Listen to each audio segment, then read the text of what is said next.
Hi there, my name is Phil Anderson, and I'm running for United States Senate to represent Wisconsin. It's a little bit less than 2 months before the November 8th elections, and as I've been campaigning for almost a year now, this is video number 303, I believe, so at least 300 days we've been on the campaign trail.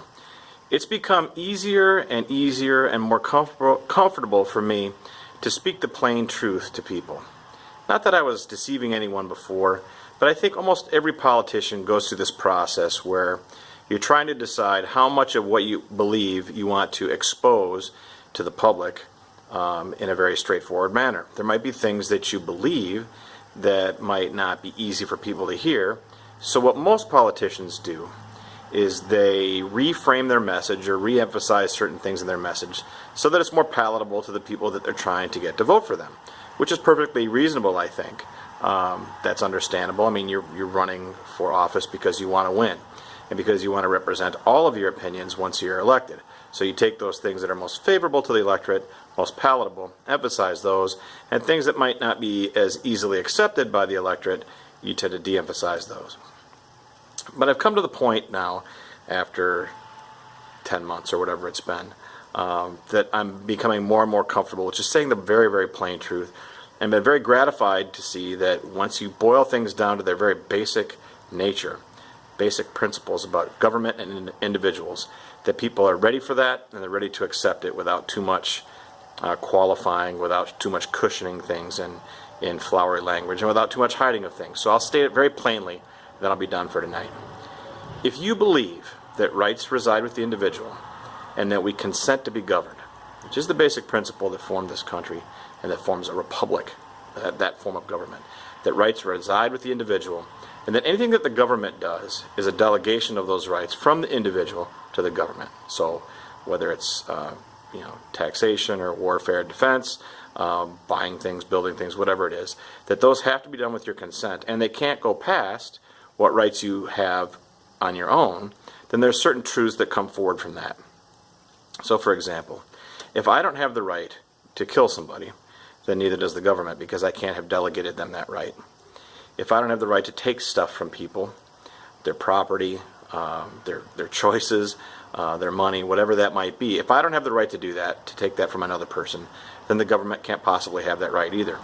The opposite side of that is that you would believe that the majority decides what's right and what's wrong. So 50.0001% of the electorate in any given governmental unit can decide to do whatever they want with the other 49.99999%, and that would be not only considered to be just, but considered to be moral as well. I don't subscribe to that notion, and I don't think this country was built on that notion.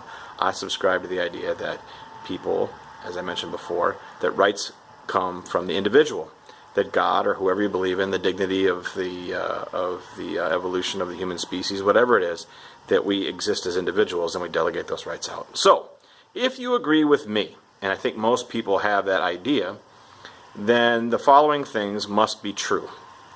Taxation is theft. Taxation is theft. The draft is slavery, and war is murder. Because I can't delegate those powers to the government. I don't have them. I don't have the right to commit those things. I can't enslave somebody, I can't kill somebody, I can't take their stuff. Therefore, neither can the government. Regardless of if it's 99-1 or 51-49, it doesn't matter. That right doesn't exist for me, so it doesn't exist for the government. That's what I believe. So, to narrow things down a little bit for you, once again, we'll go through those three things. Taxation is theft. The draft is slavery. War is murder. Period. Unless it's in self-defense. That's what I believe. I don't think that makes me a radical. I think that makes me somebody who sees the issues clearly and isn't afraid to break a few eggs in expressing those opinions. And I'm willing to argue those with people, to debate those with people, and to point out how I believe they're accurate. And to have that be the cornerstone of my campaign for the United States Senate this time, any future campaigns that I undertake, any positions I might hold in the local party, the state party, the national party, whatever it might be. Those things stand the test of time and common sense and logic in a way that no other principles do in terms of governing. You either believe that the rights come from the individuals or they come from the majority. If you believe they come from the majority, then you Democrats out there can't complain a bit about what Scott Walker's done.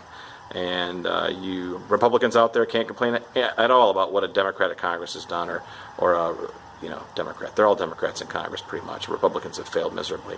Or you can't complain about what Barack Obama's done because he got legally elected.